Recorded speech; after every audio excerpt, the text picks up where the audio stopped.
Olá, eu sou o Bruno Proença e este é o podcast do Banco de Portugal. Bem-vindos. Neste episódio vamos perceber como é que o Banco de Portugal elabora as suas previsões sobre a economia portuguesa e para esta conversa temos connosco as duas economistas responsáveis pela área de projeções do Departamento de Estudos Económicos do Banco de Portugal, Cristina Mateu e Gabriela Castro. Vou-lhes pedir que nos expliquem as metodologias usadas na elaboração das previsões económicas que o Banco apresenta no Boletim Económico, aliás, como fez hoje, esta quarta-feira. Gabriela e Cristina, muito obrigado por terem aceito o nosso convite, por estarem aqui hoje connosco. Começo pela Gabriela. O que é que está por trás dos números divulgados pelo Banco? Como é que se constroem as previsões? Como é que é a casa das máquinas das previsões económicas do Banco de Portugal? As previsões para a economia portuguesa que o Banco de Portugal publica trimestralmente nos boletins económicos são elaboradas por uma equipa do Departamento de Estudos Económicos. Na elaboração destas projeções nós utilizamos diferentes modelos. Eu destacaria aqui 3 modelos. Em primeiro lugar, um modelo de curto prazo, que é um modelo que serve para prever o trimestre corrente e o trimestre seguinte. E isto porque nós, apesar de publicarmos apenas previsões anuais, nós fazemos as previsões de forma trimestral, trimestre a trimestre. Portanto, este modelo é usado para prever as principais componentes do produto interno bruto, como, por exemplo, o consumo privado, o investimento e as exportações. E estas componentes são todas projetadas de uma forma desagregada. Por exemplo, dando aqui um exemplo, para nós prevemos o consumo privado das famílias, que é a componente que tem o maior peso no PIB, nós prevemos separadamente o consumo de automóveis, o consumo de outros bens duradouros e o consumo corrente. Usamos um conjunto de indicadores mensais, alguns já observados e outros indicadores que nós também prevemos, esses indicadores mensais, e estes indicadores têm uma relação histórica com o componente que nós queremos prever. Por exemplo, para prever a evolução trimestral do consumo de bens não duradouros, nós utilizamos indicadores mensais como o volume de vendas do comércio e retalho, o volume de negócios nos serviços e também as compras e levantamentos com cartões bancários. Portanto, este é um modelo de curto prazo. Depois temos um segundo modelo que é utilizado na projeção de médio prazo. Este é um modelo mais estrutural que nos permite fazer uma projeção para um horizonte mais alargado de 3 a 4 anos. Neste modelo nós projetamos não só o produto interno bruto e as componentes, mas projetamos também variáveis do mercado de trabalho, como o emprego e o desemprego, projetamos salários, projetamos outras componentes do rendimento disponível das famílias e projetamos também contas externas. Por último, eu destacaria também o modelo da inflação. Este é um modelo que é dedicado apenas à projeção dos principais agregados do Índice Harmonizado de Preços no Consumidor. E este modelo da inflação interage com os outros 2 modelos, de forma a assegurar que as projeções para a inflação são consistentes com as projeções dos outros modelos, ou seja, são consistentes com a projeção para a atividade económica e também consistentes com a projeção para o mercado de trabalho. Para além destes modelos econométricos, há aqui uma parte que é ligada à leitura que nós fazemos da realidade, ao conhecimento que nós temos do passado e de como a economia portuguesa funciona. Ou seja, há aqui também uma parte, uma componente que nós chamamos de julgamento. E esta então engloba uma discussão com um conjunto mais alargado de pessoas, de técnicos do departamento. E, portanto, é da conjunção de todos estes elementos que acabei de descrever que nós elaboramos as projeções para a economia portuguesa. Cristina, este exercício de projeções que o banco usa para a economia portuguesa tem especificidades ou é um modelo, digamos que padrão, que é usado genericamente por outros bancos centrais quando fazem o mesmo tipo de análise para outros países? 2 vezes por ano, em junho e em dezembro, as previsões publicadas pelo Banco de Portugal são elaboradas em estreita colaboração com o BCE e com todos os outros bancos centrais nacionais. Estas projeções assentam num conjunto de regras e hipóteses comuns a todos os países e normalmente são discutidas em reuniões que integram todos os países e o próprio Banco Central Europeu. Na verdade, as projeções de cada Banco Central para a sua própria economia são agregadas de forma a obter a previsão para a área do euro, que depois é publicada pelo Banco Central Europeu. Cada Banco Central Nacional utiliza os seus próprios modelos, metodologias e dados, obviamente, para elaborar as previsões para a sua economia. Os modelos são diferentes, até porque tentam aproximar o comportamento de cada economia com as suas características próprias. De qualquer maneira, acho que podemos dizer que, de modo geral, a lógica que está por trás dos modelos utilizados é muito semelhante. Em outras alturas do ano, em outubro e em março, as nossas previsões não integram o exercício do Eurosistema e são previsões autónomas. Mas mesmo essas assentam num conjunto de hipóteses externas comuns às previsões publicadas pelo BCE umas semanas antes. Gabriela, agora a pergunta difícil. Como é que esta questão das previsões são previsões, portanto podem acertar, podem errar. Por isso é que é a pergunta difícil: como é que se garante que as previsões são mais rigorosas e que, portanto, têm o menor grau de erro? Não é possível garantir que não há falhas nas previsões. Portanto, existem vários fatores que podem contribuir para que a realidade não seja exatamente igual àquilo que nós antecipamos.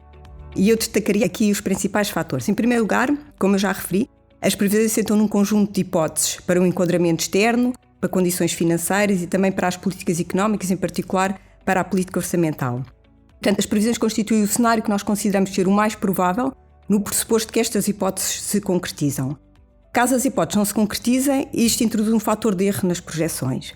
Eu posso dar aqui um exemplo muito concreto. Uma das hipóteses do exercício prende-se com a evolução do preço do petróleo, que assenta nos preços que são contratados no mercado de futuros. Esta é uma hipótese importante para determinar a inflação e também para determinar a atividade económica. Acontece que o preço do petróleo tem uma volatilidade muito elevada e sempre que o preço do petróleo evolui de forma diferente àquilo que está implícito no mercado de futuros, temos uma elevada probabilidade de ter um erro na previsão da inflação. Outro fator de risco tem a ver com os próprios modelos. Portanto, os modelos são simplificações da realidade e são desenvolvidos com base nas relações económicas observadas no passado. E por isso têm sempre limitações para prever o futuro. E isto é particularmente claro quando se observam choques com impacto mais estrutural na economia. Por último, existem também acontecimentos inesperados que condicionam o desempenho das previsões. Um exemplo muito concreto e extremo é o caso da pandemia. Em dezembro de 2019, o Banco de Portugal previu um crescimento do PIB de 1,7% para 2020. As estimativas recentes do INE apontam para que o PIB em 2020 tenha caído 8,4%. Mas sabemos que nenhum modelo, nem nenhum previsor poderia antecipar em dezembro de 2019 que em 2020 iria ocorrer a maior queda do PIB que alguma vez há memória. E, portanto, vemos aqui que há sempre erros nas previsões. Mas em tempos normais, penso que poderemos dizer que as previsões se aproximam bastante da realidade. Nós todos os anos fazemos uma avaliação das nossas previsões para perceber onde cometemos os erros e porque é que os cometemos. E, em particular, avaliamos como é que os nossos erros de previsão comparam com as instituições internacionais que também fazem previsão para Portugal. E o que eu posso dizer é que nos últimos anos esta avaliação tem colocado o Banco de Portugal numa posição cimeira em termos de qualidade das projeções para a economia portuguesa face às outras instituições que fazem também previsão para Portugal. Cristina, vou pegar aqui na deixa que a Gabriela deixou na questão da pandemia e da dificuldade que é, de facto, a fazer previsões quando há estes acontecimentos que ninguém, obviamente, consegue antecipar. Como é que foi fazer previsões em 2020 e em 2021, neste ambiente de alta incerteza em que nós estávamos todos a viver, infelizmente, um fenómeno pandémico, com consequências desconhecidas e com evoluções imprevisíveis? Como é que é fazer previsões nesse ambiente de incerteza constante e que não sabemos como é que vai correr o dia da manhã, em termos sociais e em termos económicos? Bem, foi um grande desafio. Normalmente, mesmo em períodos de crise mais normais, há sempre uma dificuldade acrescida na elaboração de previsões económicas. Mas no caso da pandemia, dado o choque abrupto que foi, estas dificuldades foram muito ampliadas. Nós sabemos que enfrentávamos um choque grande, profundo, com características únicas, mas a dificuldade era também muito quantificá-lo. Os indicadores económicos que normalmente dispomos são divulgados com algum desfazamento, normalmente são mensais, o que não permitia, nas primeiras semanas e meses da pandemia, em que já estávamos a produzir um exercício de projeção, ter um retrato do impacto que a pandemia já estava a ter na economia. Então fomos obrigados a encontrar e a desenvolver novos indicadores de frequência mais elevada que permitissem ter uma visão em tempo real do que estava a acontecer. E foi nessa altura que passámos a recolher e a acompanhar muitos mais indicadores diários e semanais, como, por exemplo, os levantamentos e pagamentos com cartões bancários, quer de residentes, quer de estrangeiros, indicadores de mobilidade da Google, consumos de eletricidade e gás, este tipo de indicadores. Logo em abril surgiu também a ideia de desenvolver um inquérito semanal às empresas e num processo que foi excepcional em termos de colaboração com o Departamento de Estatística e com o Instituto Nacional de Estatística, conseguimos lançar em tempo recorde o inquérito rápido e excepcional às empresas. E este inquérito foi crucial para conseguirmos estabelecer a dimensão do choque e também o que se estava a passar por setor de atividade, novamente quase em tempo real. dado que conseguimos ter os resultados do inquérito logo na semana seguinte. Para além disso, eu acho que houve aqui um esforço de desenvolvimento de novos indicadores, e aqui destacava o indicador diário da atividade económica, que foi desenvolvido por 2 economistas do Departamento de Estudos Económicos e que começou logo a ser divulgado em agosto do ano passado.